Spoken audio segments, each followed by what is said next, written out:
Hey everyone, Georgetown Soaps here. I am getting ready to test the second option for the BeScented Original Lavender. This is the one that's been out of stock that everyone's been missing.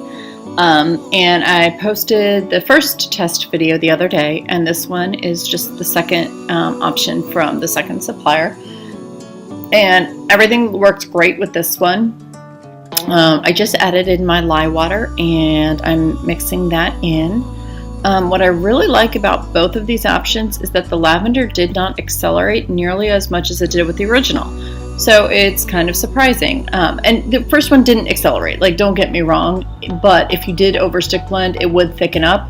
It's a good thing or a bad thing, it just kind of depends. But what I noticed with both of these testers, even with using a water discount, that it behaved fine. No rising, no acceleration, it didn't thicken up. You can see I probably didn't stick blend this one quite enough. The white was still a little bit runny, but hey, I'll take it. If it just means that it's going to be easy for people to work with, fantastic. So I have decided just keep it simple, right? Keep it simple, stupid. I'm just going to do a white base with a little of the magic purple from BeScented. I don't know how you can make a lavender soap without some purple in it, but there's my mixer bottle. That's just the TD mixer bottle. I keep all my TD pre-mixed and I just squirt it in whenever I need it, shake it up. There's a couple stainless steel balls inside, so it keeps it pretty clump free. But you can see still blending. And then just kind of clean the little spatula off. I know some people like to stick it in water. I don't know. I'm just a spatula cleaner offer with the stick blender. I don't know, to me it just never gets clean enough with the water, so I just go ahead and use the spatula to clean it off. But anyway, going to go ahead and grab some of the magic purple mica, one of my favorite purples. It doesn't morph, it doesn't bleed, it doesn't fade. It's just a pretty standard go-to purple, and I love that you can, add a little bit of TD to it to tone it down, make it more pastel-y, or you can just add more of the color to just make it deeper. And I'm going to go ahead and stick blend that in, and then I'm just going to go ahead and do the pour. You'll see that when I'm pouring it, the batter's still pretty fluid, so it's a great thing. Great to show that it doesn't really accelerate at all. So anyway, I will be back for the cut.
All right, and got second one all cleaned up. The first one on the left, that is the first test batch I made.